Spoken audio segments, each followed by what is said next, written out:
जिंतुरात विम्याची रक्कम काढून देतो म्हणून विधवेवर अत्याचार, फोटो व्हायरल करण्याची धमकी, पीडितेच्या फिर्यादीवरून जिंतूर पोलिसात गुन्हा दाखल. मयत पतीच्या विम्याची रक्कम काढून देण्याचे आमिष दाखवून 30 वर्षीय विधवा महिलेवर जबरदस्तीने वारंवार अत्याचार केल्याची धक्कादायक घटना शहरात उघडकीस आली आहे. या प्रकरणी पीडित महिलेच्या फिर्यादीवरून जिंतूर पोलिसात गुन्हा दाखल करण्यात आला आहे.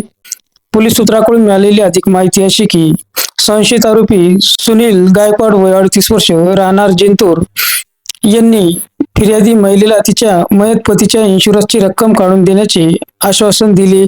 त्यानंतर तिला कारने परभणी न्यायालय येथे नेले. परत येत असताना कारमध्ये तिच्यावर जबरदस्तीने अत्याचार केल्याचा आरोप आहे. तसेच संशयित आरोपीने महिलेचे अश्लील फोटो काढून ते सोशल मीडियावर व्हायरल करण्याची धमकी देत वारंवार तिच्यावर अत्याचार केल्याचे फिर्यादीत नमूद केले आहे. 14 फेब्रुवारी रोजी रात्री संशयित आरोपीने संबंधित फोटो आपल्या मोबाईलच्या स्टेटसवर ठेवून पोलिसात तक्रार केल्यास जीवे मारण्याची धमकी दिल्याचेही समोर आले आहे.